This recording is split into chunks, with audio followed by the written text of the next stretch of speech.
अब गन्ने के खेतों में हैदराबाद की मीठी ज्वार उगाई जा सकेगी। इसकी तकनीक राष्ट्रीय शर्करा संस्थान ने इजाद की है। इस तकनीक से किसान जो गन्ना का उत्पादन करते हैं उनको बहुत ज़्यादा फ़ायदा होगा। जानिए कैसी है ये तकनीक और कैसे करती है काम। राष्ट्रीय शर्करा संस्थान पिछले कई वर्षों से इथेनॉल के ऊपर कार्य कर रहा है। 20% ब्लेंडिंग के लक्ष्य को किस प्रकार से प्राप्त किया जा सकता है, 20% ब्लेंडिंग के लिए जो 1016 करोड़ लीटर इथेनॉल हमको चाहिए वो हम किस प्रकार से प्राप्त कर सकते हैं। वर्तमान में इथेनॉल जो है वो चीनी मिलों के जो फीड स्टॉक्स हैं उनसे मुख्यतः बनाया जाता है, जिसमें कि हम गन्ने के रस का या सिरप का उपयोग करते हैं और शीरे का प्रयोग करते हैं। कुछ मात्रा में अभी इथेनॉल जो है वो बनाया जा रहा है मक्के से और चावल से, लेकिन चूंकि जो हमारा लक्ष्य है वो काफ़ी बड़ा है, 20% ब्लेंडिंग के लिए जो हमको इथेनॉल चाहिए उसकी मात्रा बहुत अधिक है। इसके अलावा इथेनॉल हमको केमिकल सेक्टर के लिए और पोर्टेबल लिकर सेक्टर के लिए भी चाहिए, तो इसको देखते हुए हमको अन्य फीड स्टॉक्स की भी जरूरत है। राष्ट्रीय शर्करा संस्थान पिछले 3 वर्षों से ये संभावनाएं तलाश रहा था कि कौन से ऐसे विकल्प हो सकते हैं जिनसे कि हम इथेनॉल बना सकते हैं और बड़े कम्पिटिटिव रेट्स पे बना सकते हैं।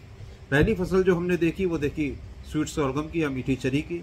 जैसे कि ज्वार आप जानते हैं कि होता है, तो उसका जो डंठल है या उसका जो तना है उससे, जिसको कि हम मीठी चरी या जानवरों के खाने के रूप में इस्तेमाल करते हैं, क्या उससे इथेनॉल बना सकते हैं। तो Indian institute of millet research Hyderabad के साथ हमने कई वैरायटियों के ऊपर काम किया।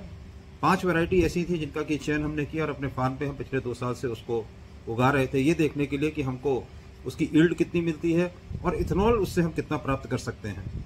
तो जब हमने प्रारंभिक परीक्षण किए तो ये देखा कि उससे हमारी जो ईल्ड होती है वो करीब 50 से 55 टन प्रति हेक्टेयर होती है, और अगर हम अल्कोहल की या इथेनॉल की बात करें तो 45 से लेके 50 लीटर प्रति टन जो है वो हमको उसकी उत्पादकता मिलती है।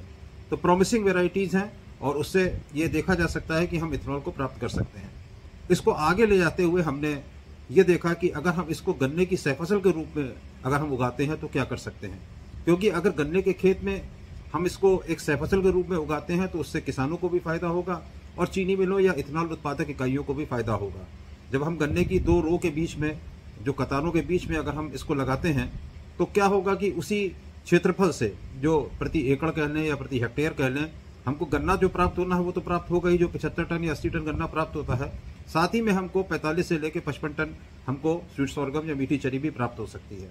तो जहां किसानों की आय बढ़ेगी वहीं हमको प्रति हेक्टेयर अधिक इथेनॉल भी मिल सकेगा। अगर हम गन्ने के रस से इथेनॉल बनाते हैं तो उसके साथ साथ हम स्वीट सोरगम के रस से भी इथेनॉल को बना सकेंगे। तो किसानों की भी आय बढ़ेगी 30 से 35% और इथेनॉल का भी उत्पादन 30 से 35% हमारा बढ़ सकता है। तो विन विन सिचुएशन होगी दोनों के लिए। इसके परीक्षण हम कर रहे हैं। इसके लिए हमने 2 चीनी मिलों के जो बड़े ग्रुप हैं उनके साथ हाथ मिलाया है। हम बलरामपुर शुगर मिल्स के साथ मिर्जापुर में इसका ट्रायल कर रहे हैं और दूसरा ट्रायल हम कर रहे हैं शाहजहांपुर में, जहां डालमिया भारत शुगर मिल्स के साथ